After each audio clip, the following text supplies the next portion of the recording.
park behind and starting our adventure down in one of the biggest and busiest working film and television studios. I have a few safety guidelines to go over as we get started.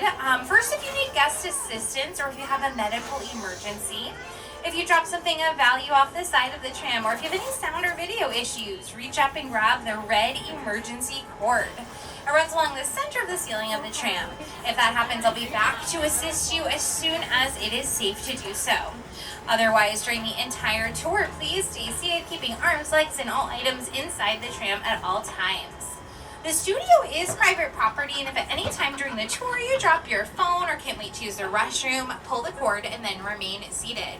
Please no smoking of any kind during the tour, and be prepared because our tour today features loud noises, sudden tram movements, fire effects, and even water effects. So keep an eye on phones and cameras as they could potentially get wet. For your safety and those around you, do not use selfie sticks while on board. And lastly, just make sure to secure loose items. You would be surprised by how often things fall off the tram. Now, as we get started here, I'm going to turn it over to my co-host, who's going to pop in occasionally during our tour to help out. Here he is, Mr. Jimmy Fallon. Hi, I'm Jimmy Fallon. Welcome aboard the world-famous studio tour. I know what you're thinking. Why the tux? Well, we're celebrating our 60th anniversary. That's right, 60 years of glitz, glamour, and our own great white shark. As we celebrate our diamond anniversary today, we'll pay tribute to Universal's past and take you behind the scenes to discover why this studio tour is world famous. So whether this is your first visit or your 60th, get ready for fun, excitement, and an experience like no other. Thank you, Jimmy. Now, as we head down this hill and toward the studio, you'll see these movie posters popping up that represent just a small fraction of the more than 8,000 films Universal Studios has made in its more than 100 years of existence. Carl Laemmle founded Universal Studios and Universal City. And here on the right is a real working fire station that serves Universal City, one of the only real things you will see today on the tour. One of the many examples of how Universal City is very uniquely a real city all unto itself. It also has its own postal zip code. There even used to be elected mayors of Universal City who saw to its day-to-day operations and served one-year terms. Some of those mayors included Abbott and Costello, who served jointly, and Doris Day. Carl Laemmle's vision was to create a city entirely devoted to making movies. And that is exactly what he accomplished. The entire movie-making process takes place here from beginning to end. And right now we're making our way into the front lot, which is made up primarily of sound stages. Here on the left is the largest soundstage at the studio.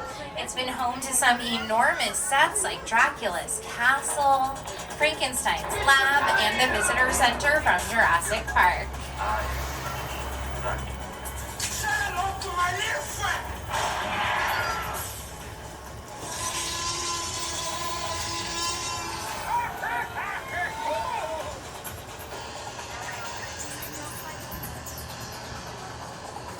Now that on your screen is what the inside of a soundstage looks like. It's a big warehouse-like building that is 98% soundproof with the doors closed. Within those walls, filmmakers have a lot of control over their environment, the sound, the lighting, even the temperature. For John Carpenter's film, The Thing, he made it so cold inside of the soundstage the actors could actually see their own breath, and that was filmed right here at the studio. The sound stages we're passing on the left have been here a long time. They go all the way back to being used for Alfred Hitchcock's Psycho, but in recent years they've been used primarily for television. Shows like Hack, starring Gene Smart, and Bel Air, starring Ollie Charlatan and Jabari Banks. You just got me the water where you can. Well, so what it is, you put egg on the cheese. You put cheese on the eggs, and make the cheese. That's right. Whoa, how many seats do you think are in there? I don't know, it's gotta be a lot. Man, we could probably fit the whole Bel Air cast and crew in there. You know, we gotta get one of these for the mansion. For sure. Yo, lucky for y'all, the Banks family mansion lives right here on the Universal lot. Right. Some of Bel Air's most pivotal scenes have been filmed right here. Jabari, what have been your most memorable moments? Oh, I don't know. I mean, there's so many to choose from. You know, I love the voyeur set where Will first enters, and at that moment, his life changes forever. What about you? Well, Ooh, The Bel Air Academy gym set is here too, and I remember you having to sit in that cold ice bath for hours. Yeah. And that was very fun. I still can't feel my toes. No, but seriously, my favorite part of this lot is the talented crew who put it all together from hair, wardrobe, makeup, Set design, props, and transportation. Transpo. Yes. Yo, Transpo's the best. And they have the sweetest rides for us to play with. Actually, speaking of, if we're gonna get a ride like this, we better go talk to Transpo now and let these people get back to their tour. Yeah, that sounds good. As long as I get to drive. Oh, not if I've got the keys. Oh, that's fun. Come on, man. You can catch Bel Air streaming on Peacock, NBC Universal streaming service. Now, the head of the studio in 1964 was named Lou Wasserman, and Lou embraced television, while other studios were focused primarily just on filmmaking. That was a very wise decision on his part, and it gave Universal Studios the opportunity to grow in a large amount. And at that time, Universal filmed and produced the most network television of any studio.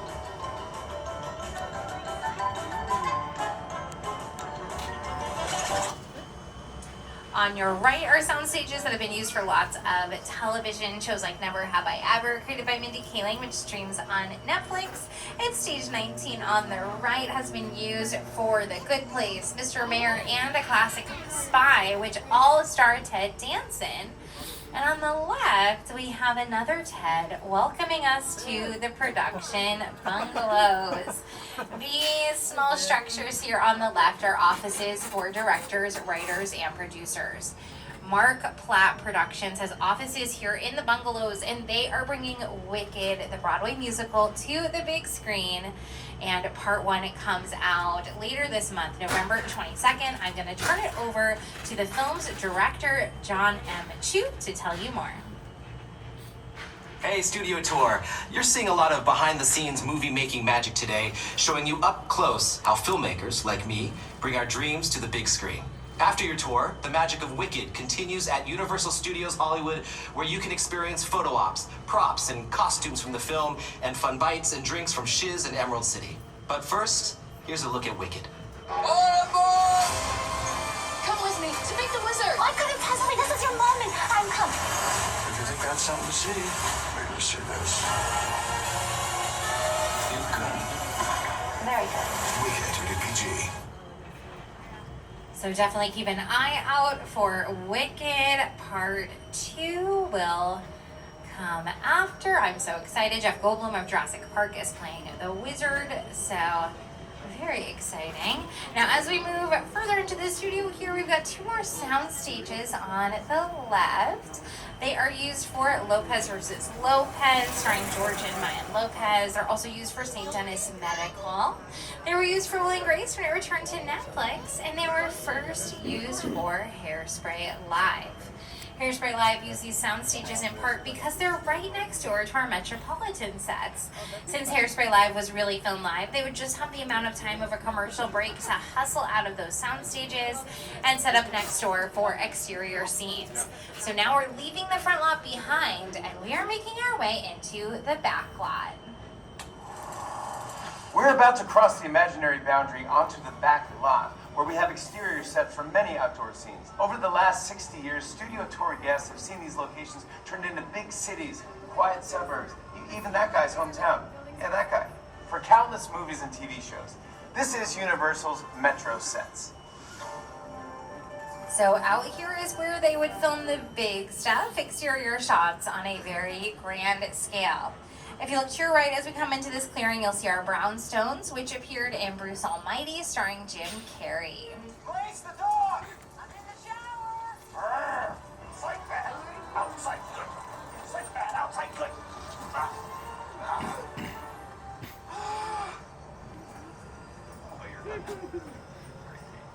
They were also used for Gone Girl, starring Ben Affleck, and in Home Alone 2, when Kevin McAllister, played by Macaulay Culkin, is throwing bricks down at the burglars below. That was right here at our brownstones. But now we are making our way into Hill Valley from Back to the Future. Welcome to the Courthouse Square. These sets were used to create Hill Valley in the Back to the future films. And they represented multiple time periods: 1985, 1955, and the far, far distant future, 2015. To this day, this is one of the most popular sets on the Universal Studio Tour. We had a lot of fun making those films here on the lot. I wonder what it'd be like to go back to those days. If only we had a time machine. Hey, everybody, do you think we could get this tram up to 88 miles per hour? Whoa. See you in the future. That area was also used in To Kill a Mockingbird and Bye Bye Birdie, and more recently it's used for the television series Ted, which is a prequel to the Ted films. But now we're making our way onto New York Street. This is the longest continuous set at the studio. And there are optical illusions at play to make it appear even bigger. The street curves at either end to create the illusion that it goes on in either direction. The windows in the buildings get smaller as they go up to create the illusion that they are taller than the 50 feet tall that they are. American Ninja Warrior films here on New York Street. They set up obstacle courses up and down these city streets. And while we call this New York Street, you won't see anything here specific to New York, which is intentional. These sets remain neutral enough so that a production can come in and add things like theater marquees, street signs, parked cars, lampposts. All of those specific details can transform these city sets into a more specific time period and location. This was New York City, but in the 1940s for Captain America, the First Avenger. For the Blues Brothers, this was Chicago. For Hairspray Live, it was Baltimore, Maryland in the 1960s. And for one of my favorites, it was New York City, but all the way back in 1899 for Newsies, starring Christian Bale. But now we are about to leave the concrete jungle behind, and we are going to head toward the actual jungle. Here to tell you more is director Peter Jackson. It's the original King Kong that made me want to direct movies. I saw that movie on TV when I was about 8 or 9 years old, and I wanted to become a filmmaker. Action! I like films that just take you away from your real life and sweep you up the edge. Kong literally does that. I mean, you're on board the ship, you're sailing to a lost island, you're encountering monsters and creatures from, prehistoric times. How can I place it? So I was thrilled when Universal invited me back to Skull Island, and it's great to have you along for the ride. Now, we have created this 3D immersive experience, so you're going to have your glasses ready. Don't put them on yet, just have them in your hand because we're about to return to Skull Island. As we approach Skull Island, just an important safety reminder, please stay seated at all times. And it's also a great idea to secure any loose items, as it is going to get a little bumpy in Skull Island.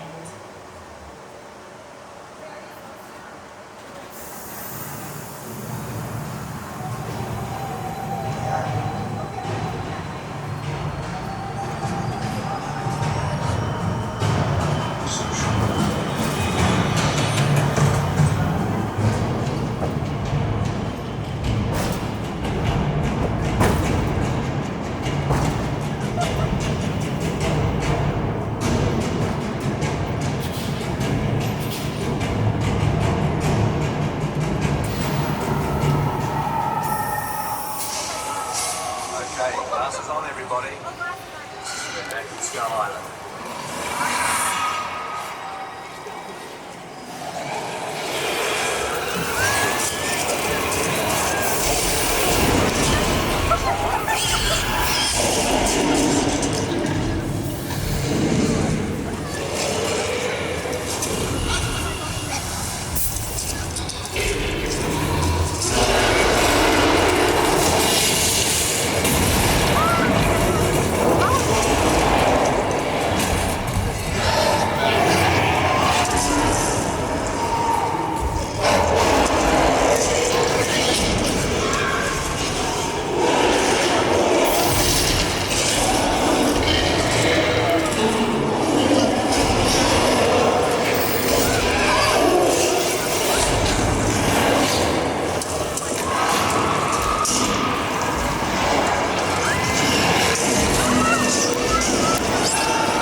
was King Kong 363D.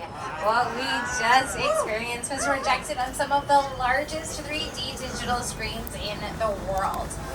They're more than 180 feet long and more than 40 feet tall. And for that attraction, Peter Jackson collaborated with Weta FX. Weta FX has won now 7 Academy Awards, and they've worked on films like The Jungle Book, King Kong, Guardians of the Galaxy, and the Lord of the Rings trilogy. With a project like the studio tour, the audience is in the middle of the environment. They're looking in all directions. There's creatures coming at them. They're seeing Kong from this side and T-Rexes from the other side. Working on a movie, we always know where people are looking. They're looking straight ahead. They're looking at the shot that we're working on. Here you have to take into account that people are looking in all directions. Also, one of the things about this ride, unlike the movies that we're used to working on, there's no cuts because it's one giant shot. This tram that's driving along through Skull Island is where the camera's from. This ring represents where the screen is 10 meters away. We're really creating about 50 minutes of a feature film. That amount of visual information, that number of pixels, and presenting them to the audience, it's a hell of a ride. Okay,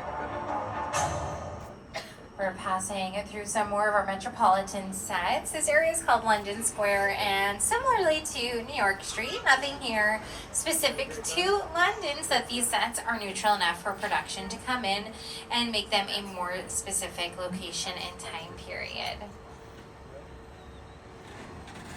Now coming up here on your right, trying to see how well you can see it in the dark here. I think you'll still get a good view of our monster mural on the right.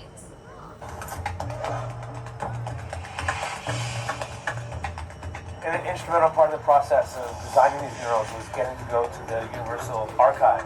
Going there, I got to see in person props from the movies, photos from behind the scenes, original illustrations from those movie posters, all this stuff. I had an early affection for movie monsters. I was always fascinated by the magic behind making movies, but I fell in love with zombie movies and monster movies as a young kid. Now coming up here on the left is Soundstage 31, which is where the singing competition show The Voice films.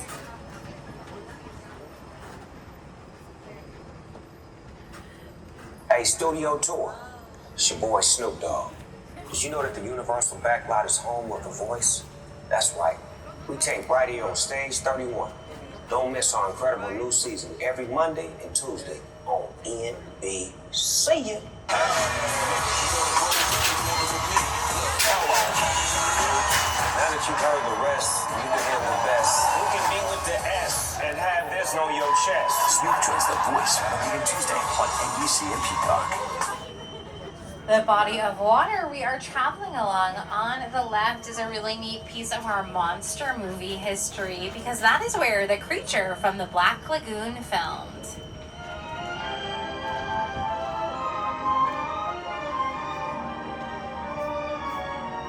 And this year marked 70 years from the release of that film. And like our mural celebrates, all those classic movie monsters were born here at the studio. Dracula, Frankenstein, The Bride of Frankenstein, The Invisible Man, The Hunchback of Notre Dame, The Phantom of the Opera. The list goes on. All of those old school OG monsters were born here at the studio, and many of them filmed in the Little Europe sets we are approaching. Also in Little Europe, All Quiet on the Western Front filmed, which was Universal's very first Best Picture Award winner. And speaking of Best Picture winners, that was the first for the studio. The most recent and the 11th Best Picture win for the studio is Oppenheimer. So it's been an exciting Academy Awards year for the studio. But as we make our way into these sets, which are some of the oldest at the studio, you may recognize them as The Good Place, starring Ted Danson and Kristen Bell. You, Eleanor Shellstrom, are dead. Cool. This location, the afterlife, come on. I have never ever seen this. You're in the good place. I'm not supposed to be here. I can't risk going to the bad place. Okay, well, maybe it's not all that bad. How can I help you? What is the bad place like? Well, it doesn't sound awesome.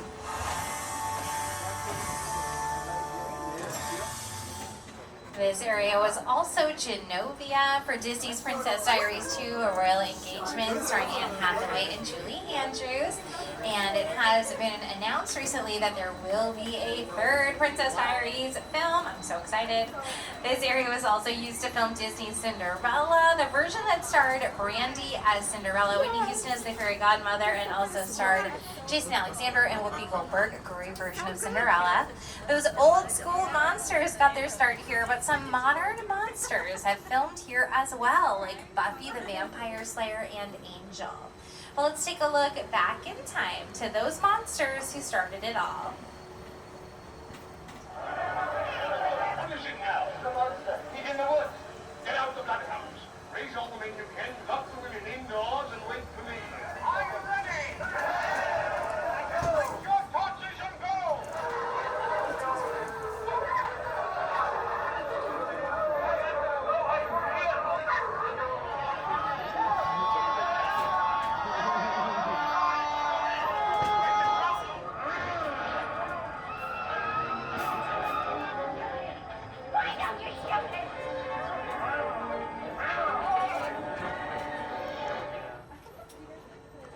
What we think of monsters. Dracula, Frankenstein, Wolfman, Bride of Frankenstein, The Mummy, The Hunchback of Notre Dame, The Invincible Man, Phantom of the Opera. Classic films. They're just brilliantly made. That Frankenstein image, the flathead, it's one of the great icons of the world. That to me was like the essence of the Universal horror film. I was just mesmerized by it.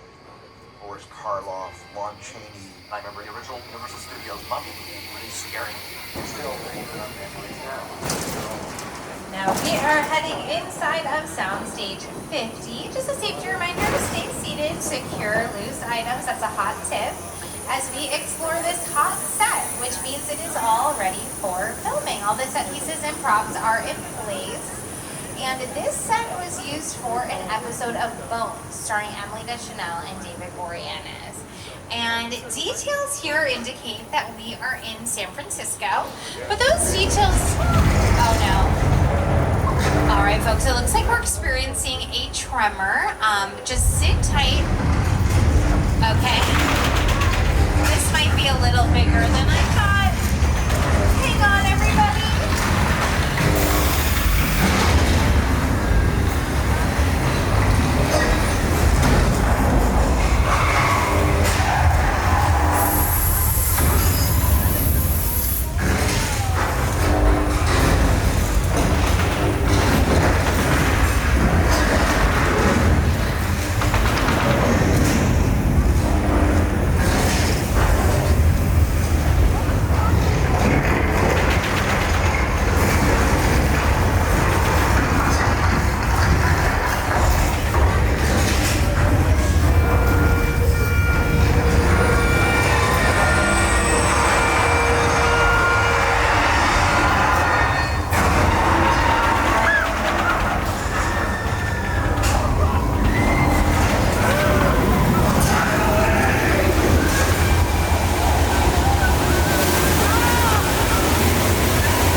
Congratulations, everyone. We just survived Earthquake, the big one.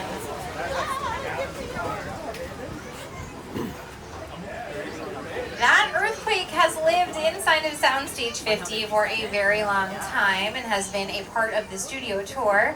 But it was closed for a while. It got a whole makeover and refurbishment, and it opened just in time for the 60th anniversary of the studio tour, which we are still celebrating, so it is back and better than ever. Now we've reached about the halfway point of our tour. Just time for another quick safety reminder. There'll be a couple throughout the tour. Just stay seated, and if at any time you need assistance, pull that red cord and I'll be back to assist you as soon as it's safe to do so. Now, I don't know about you, but after that earthquake, I could use a vacation. I say we relax by the beach and visit Amity Island. And I know what you're probably thinking, Sarah, isn't there a shark terrorizing beachgoers at Amity Island? But as you can see on the right, the shark has been caught, all is well. Just remember to stay seated for your safety as we relax by the beach. Very relaxing. Oh no. Folks, I see a fin. There is definitely another shark. Oh, and there's my friend George. He was out there diving, doing one last sweep of the water.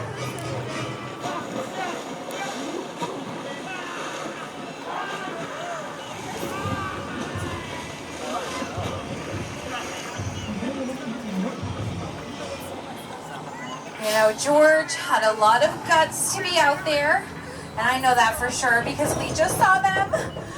Lucky for us, we remain safely on the tram on dry land. We are perfectly safe, I think.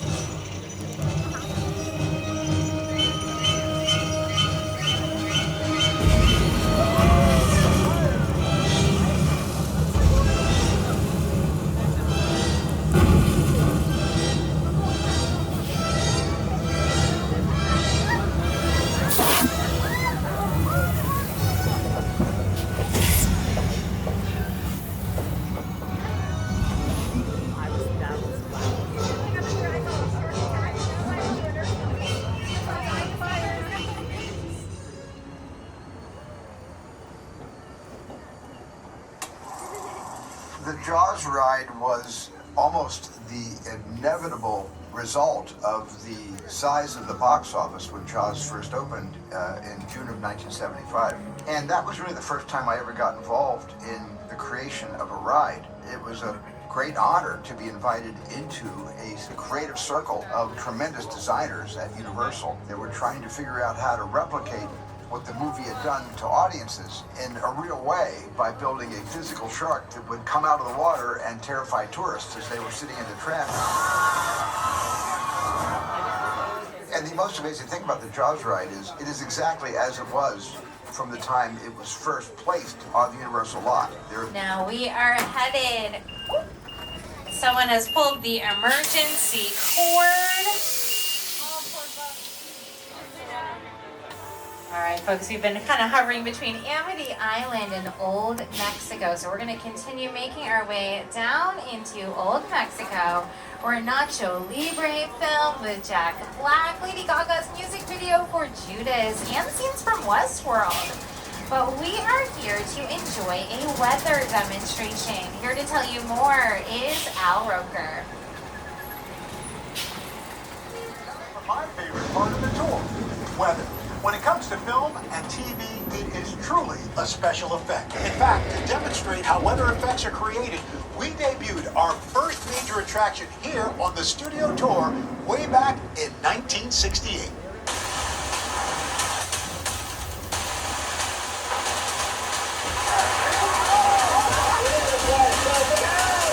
Welcome to the only part of the backlot with a 100% chance of rain. The flash flood.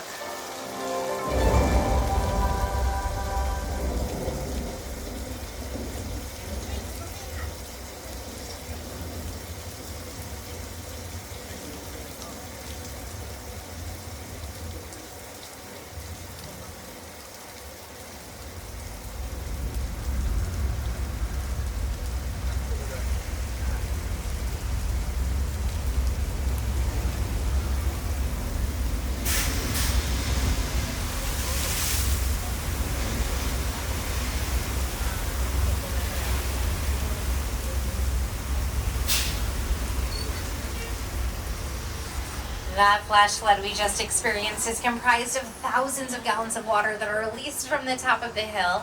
They're then collected at the bottom and sent right back up top for the next flash flood demonstration. That set and effect were used in the film Big Fat Liar, starring Paul Giamatti, Amanda Bynes, and Frankie Muniz. You can't outrun the wolf, kid! Yeah, we'll see about that.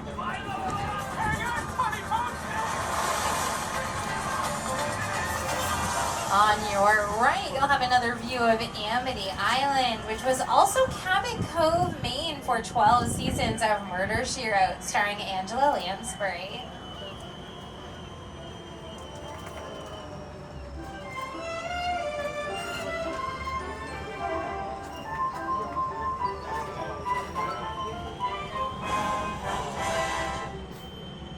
As we make our way up this hill, on the right, a house is going to come into view here.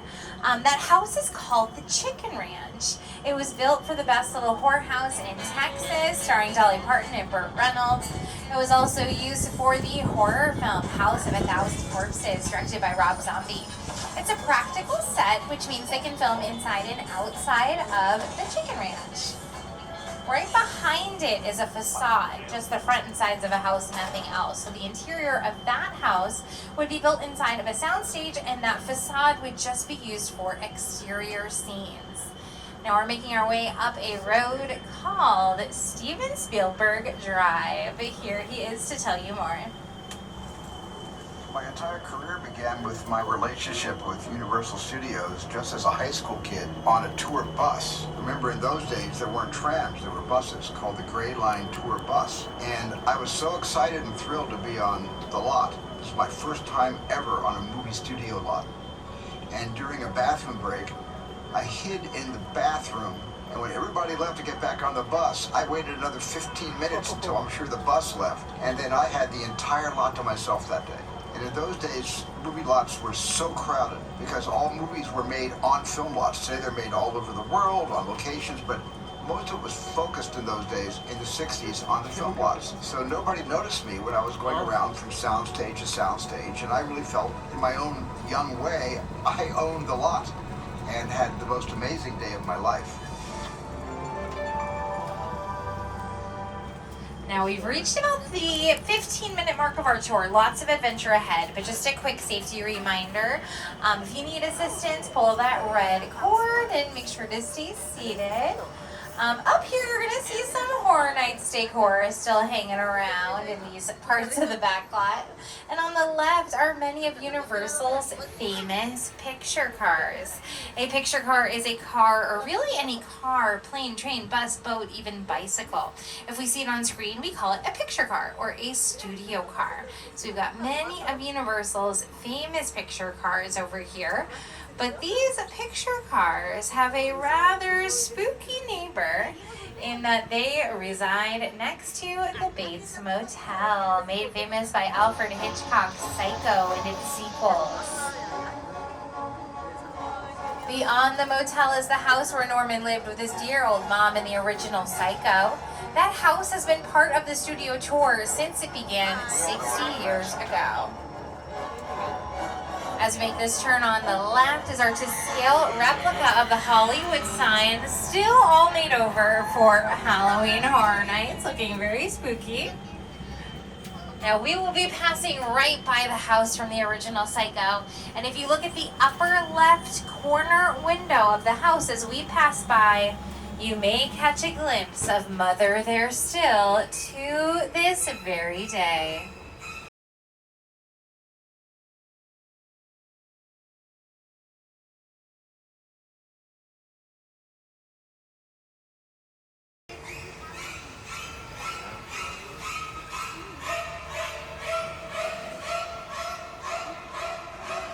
But now we find ourselves on one of the largest sets ever constructed. This is the disaster site from the War of the World, starring Dakota Fanning and Tom Cruise. This set includes a real Boeing 747 airplane that has been deconstructed. This set is so realistic. It's been used to train real search and rescue dogs. It's been used for insurance commercials and for the Netflix show Love, starring Paul Rust. Well, let's take a closer look at War of the Worlds.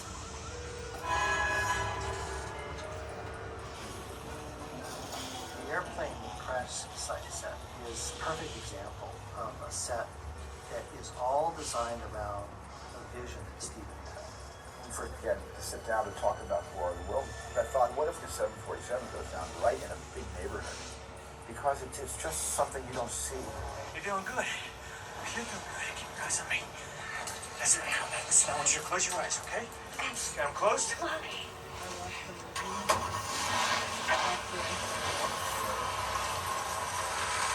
Robbie, get in. Get in.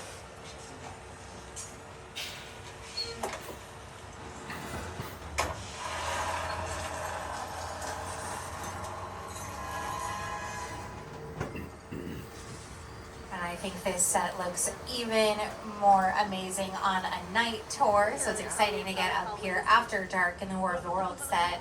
But now we are headed toward another set that I think looks really cool at night, a set called Jupiter's Claim from the sci-fi thriller Nope. Nope is brought to us by Academy Award-winning director and writer Jordan Peele, who also brought us Get Out and Us, and all amazing films. And this set was deconstructed where they filmed and meticulously reconstructed right here. Let's head on in to Jupiter's Claim. Movie magic only happens when a team of collaborators, often in the hundreds, work together to take an impossible notion and bring it to life. This is Jupiter's Claim, a nostalgic, small-time Southern California amusement park owned by former child star Ricky Juke Park.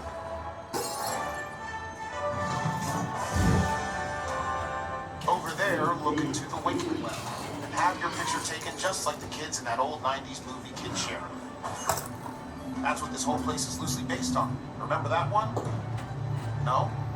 What? A little further down, you can see the brand new Star Lasso Experience, built to showcase an unbelievable new live show. It's not looking so live anymore. Anyway, behind this Hollywood fantasy, gold rush frontier town, lies a sinister secret. Welcome to the world of No.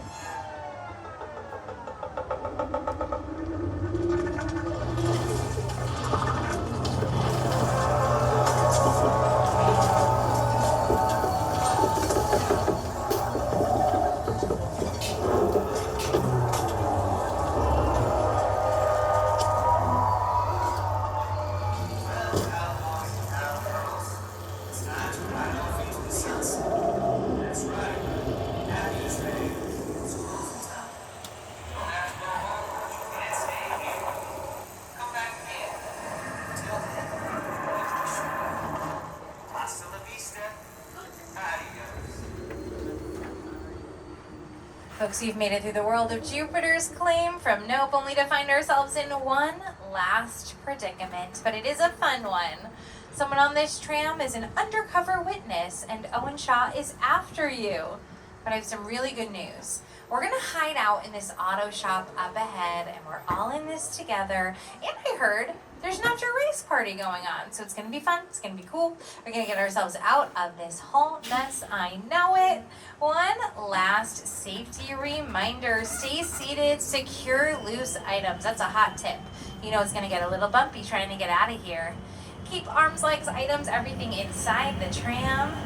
Let's head on into this auto shop. Undercover witness, whoever you are, we've got your back. We're gonna get you out of here safely and have some fun while we're at it.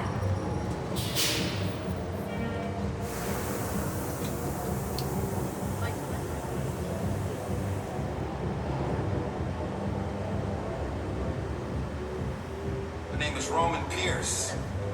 Pleased to meet you. My buddy Hobbs asked us to stash you with Shaw for a while. So we brought you in our secret spot. Alright, look guys, we're gonna keep Shaw from finding you, but to keep you safe, we need your help. We don't want the syndicate tracking us here, so put away your cameras and turn off your cell phones. One flash or one ringtone could give us away. I need y'all to take this real serious. Okay, go on to the next bay.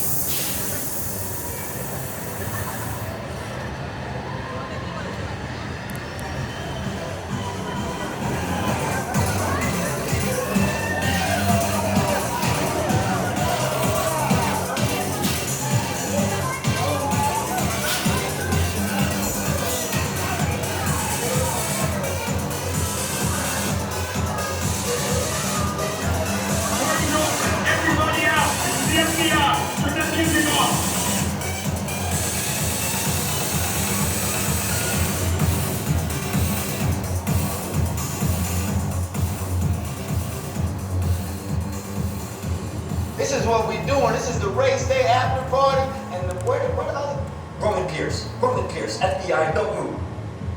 Bill, That's right, party's over. you know how long I took to iron this shirt, man? I'm not. You're under arrest right now. Ladies, let's back up a little bit. Got it. It's lightweight. First of all, I don't work for you. Oh, really? Well, tell me, Roman, who do you work for? We don't work for nobody. Cop just to clear out of here, otherwise we can't guarantee your safety. Guarantee my safety? I'm the one holding the gun. Yeah, but mine's a whole lot bigger than yours. Escort this novice out. Let's go, Cookie Puss. You got an ugly suit on, man. It's cheap. Somebody out there really pissed off Shaw. It's gonna get ugly fast. Yeah, don't worry. Lucky for you, our whole family will protect you. Are you kidding me, Roman? You didn't shut off your phone, bro? I gotta call you back. I'm in the middle of something. See what I'm talking about? Call you back.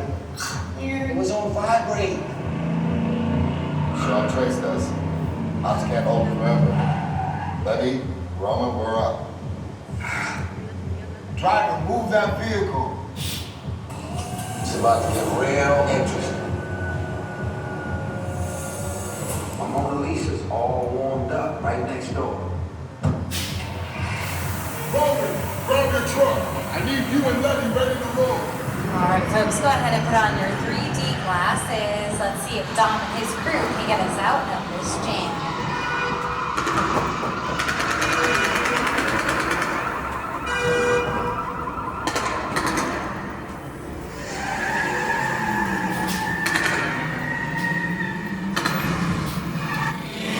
Which one of you is the witness? Speak now or you all get fried!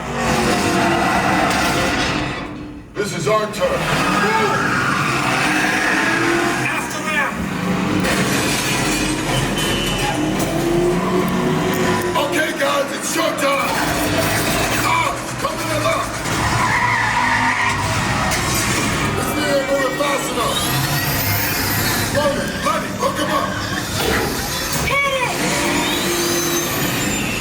I got the bull by the horn. Now we're moving. Stop! Look out! You give me the witness, Toretto, and we call it a day!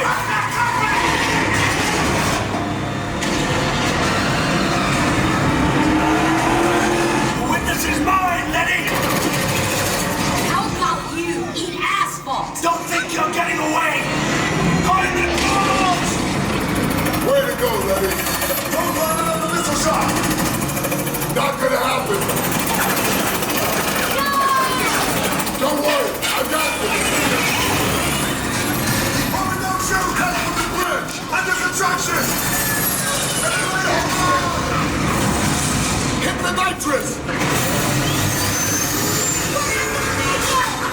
Ride and die.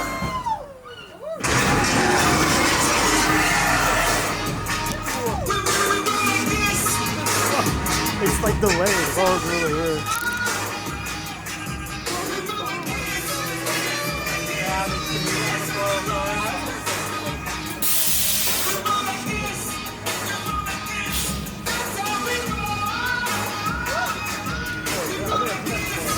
It's like a good, like, 3 seconds.